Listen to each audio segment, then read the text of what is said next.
नमस्कार, देश दुनिया की बड़ी खबरों में आपका स्वागत है। आज के इस बुलेटिन में हम बात करेंगे एसबीआई बैंक ने खाता धारकों को दी बड़ी राहत की। पीएम मोदी ने समीक्षा की बैठक के लिए फैसले की। बिहार चुनाव से पहले एक महागठबंधन और एनडीए में मची खींचतान। अहमदाबाद प्लेन क्रैश को लेकर शिवसेना सांसद संजय राउत ने उठाए सवाल की। दिल्ली सीएम रेखा गुप्ता ने किए बड़े ऐलान की बात करेंगे। डीजीसीए ने उठाए सख्त कदम की। और बुलेटिन के अंत में हम जानेंगे कि सच में बिहार में फिर से बीजेपी जेडीयू का खेल बिगाड़ेंगे चिराग पासवान, जो एनडीए के नेता ने दावा किया है। साथ ही रोजगार समाचार में बात करेंगे देश में कौन कौन सी सरकारी भर्तियां निकली हैं, उनसे जुड़ा क्या है नया अपडेट।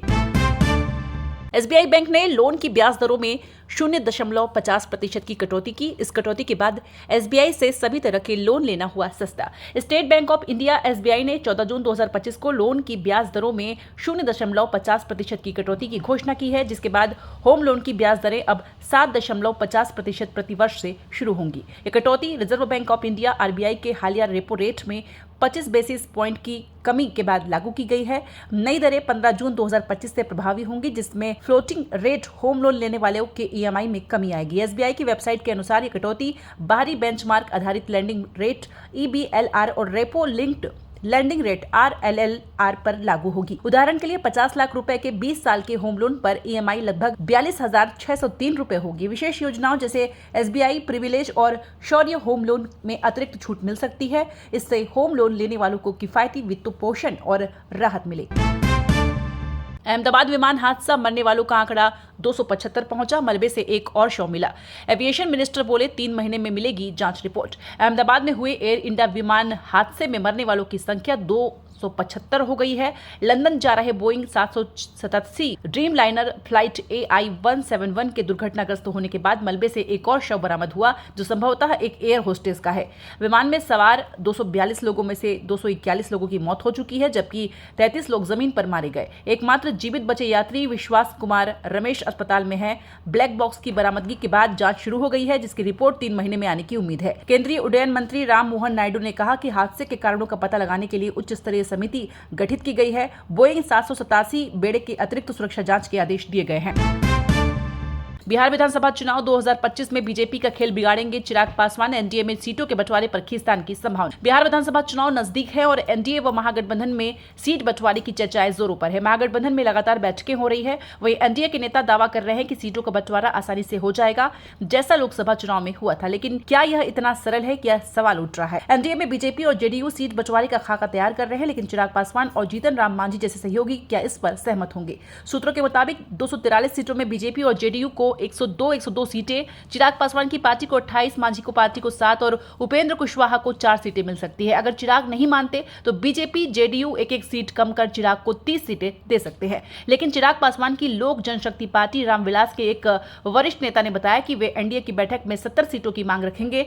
पार्टी कम से कम 40 सीटों के लिए दबाव बनाएगी और अगर बात नहीं बनी तो 35 सीटों से कम पर नहीं मानेगी। अगर चिराग की मांगे बरकरार रही तो बीजेपी और जेडीयू को 100 से कम सीटों पर आना पड़ सकता है।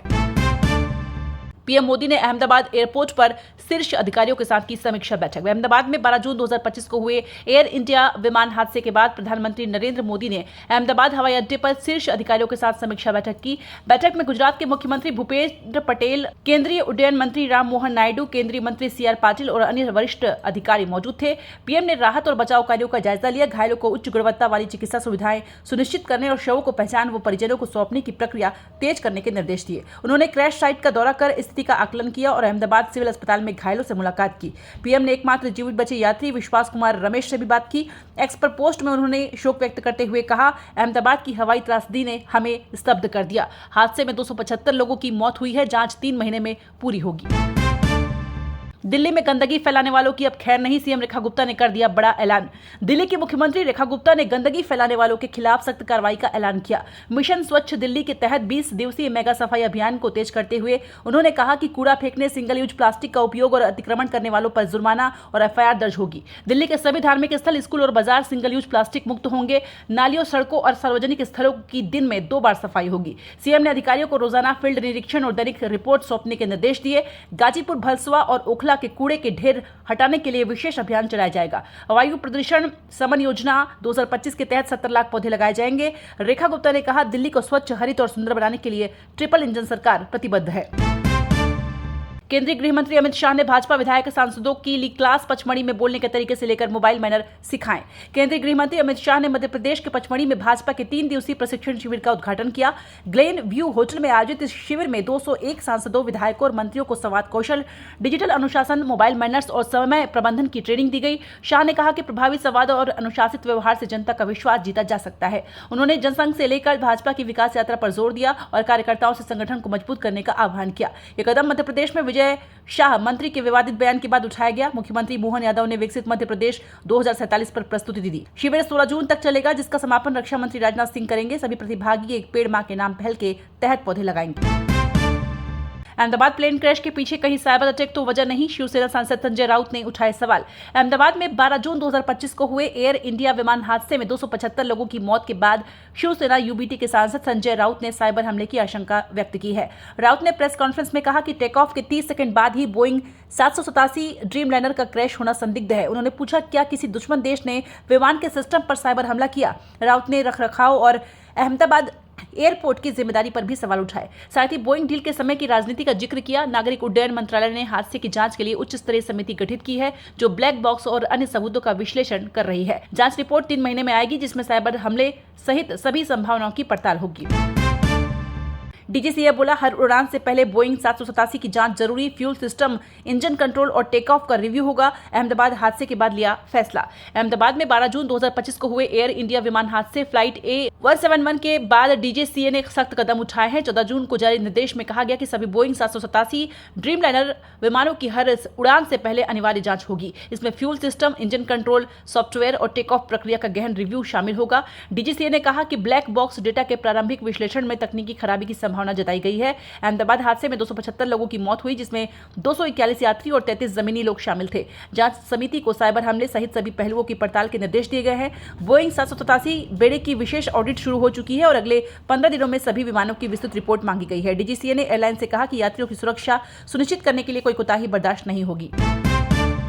दिल्ली में रक्षा मंत्री से मिले अनिल विज, अस्पताल के विस्तार समेत 3 मांगे रखी। हरियाणा के ऊर्जा, परिवहन और श्रम मंत्री अनिल विज ने दिल्ली में रक्षा मंत्री राजनाथ सिंह से मुलाकात की। इस दौरान उन्होंने अपने गृह जिले अंबाला के लिए 3 प्रमुख मांगे रखी। पहली, अंबाला कैंट के सिविल अस्पताल के विस्तार और आधुनिकीकरण की मांग, जिसमें बेड की संख्या 100 से बढ़ाकर 200 करने और आधुनिक उपकरणों की व्यवस्था शामिल है। दूसरी, अंबाला में रक्षा क्षेत्र से जुड़े विकास कार्यों को तेज करने की मांग। तीसरी, स्थानीय स्तर पर सैन्य कर्मियों के लिए बेहतर स्वास्थ्य सुविधाएं उपलब्ध कराने की बात। विज ने कहा कि अंबाला में सैन्य महत्व को देखते हुए ये मांगे महत्वपूर्ण है। राजनाथ सिंह ने मांगों पर सकारात्मक रूप दिखाया और जल्द कार्रवाई का आश्वासन दिया। विज ने यह भी कहा कि क्षेत्र की अन्य समस्याओं के लिए केंद्र के साथ समन्वय बनाए रखेंगे।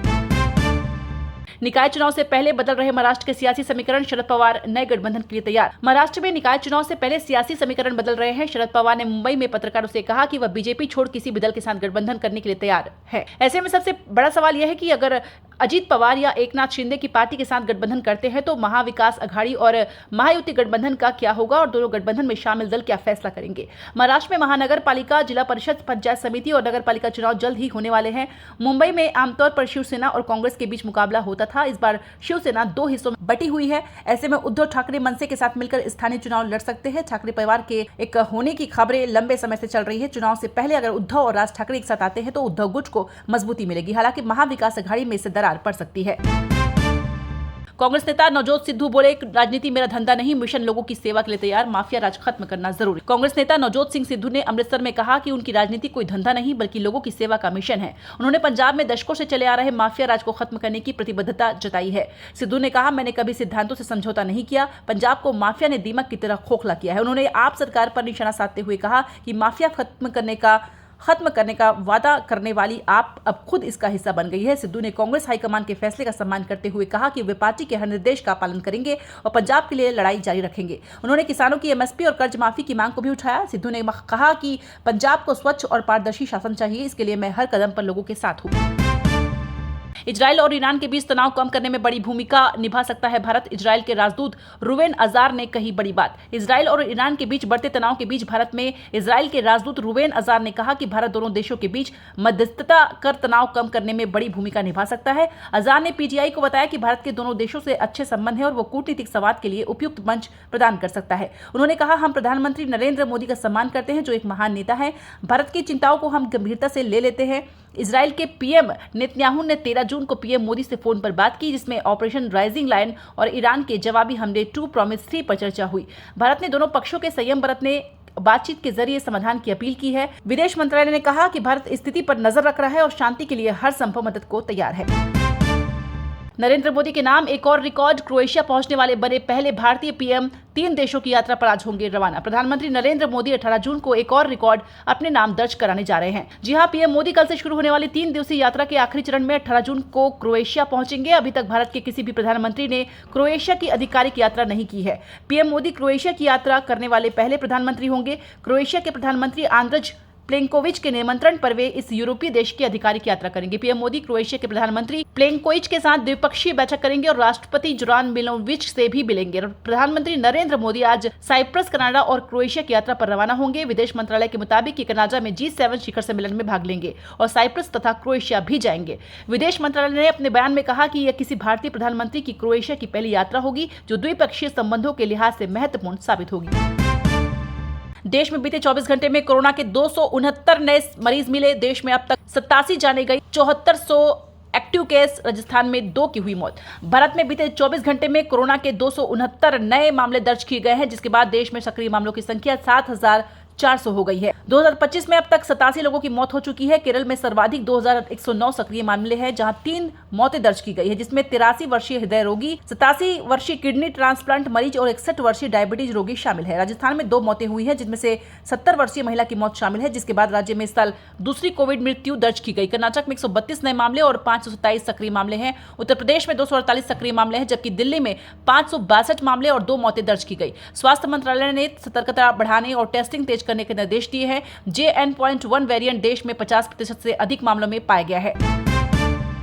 और मानसून ने फिर से पकड़ी रफ्तार। राजस्थान में बारिश, पुणे में पानी की गाड़ियां बही। एमपी में 2 दिन बाद मानसून की एंट्री। यूपी सहित 7 राज्यों में हीट वेव का अलर्ट। दक्षिण पश्चिम मानसून ने फिर रफ्तार पकड़ ली है। राजस्थान में आज से प्री मानसून गतिविधियां तेज हुई है। जयपुर, उदयपुर सहित 10 जिलों में हल्की से मध्यम बारिश दर्ज की गई। IMD के अनुसार तापमान में 3 से 4 डिग्री की गिरावट संभावित है। पुणे में भारी बारिश के सड़कों पर पानी भर गया, कई गाड़ियां बह गई। मध्य प्रदेश में 16 जून को डिंडोरी के रास्ते मानसून की एंट्री होगी, जिसके बाद भोपाल, इंदौर सहित 15 जिलों में भारी बारिश का अलर्ट है। उत्तर प्रदेश, हरियाणा, पंजाब, दिल्ली, राजस्थान, हिमाचल प्रदेश और जम्मू कश्मीर में हीट वेव का येलो अलर्ट जारी है। तापमान 42 डिग्री तक पहुंच सकता है। मौसम विभाग ने मध्य भारत में सामान्य से अधिक बारिश की भविष्यवाणी की है, जबकि उत्तर पश्चिम में सामान्य बारिश होगी। किसानों और जल प्रबंधन के लिए ये बदलाव महत्वपूर्ण है। तो दोस्तों, हमें उम्मीद है कि बुलेटिन आपको पसंद आई होगी। आपकी राय हमारे लिए कीमती है, तो कमेंट में जरूर बताएं कि कौन सी खबर ने आपको सबसे ज्यादा प्रभावित किया। ऐसे ही धमाकेदार अपडेट्स के लिए हमारे चैनल को सब्सक्राइब करें और बेल आइकन को दबाएं, ताकि हर नई वीडियो का नोटिफिकेशन आपको तुरंत मिले। अगली बुलेटिन तक के लिए खुद का ख्याल रखें और अपने दोस्तों के साथ इस वीडियो को शेयर करना ना भूलें। मिलते हैं जल्द ही, तब तक के लिए ढेर सारी शुभकामनाएं।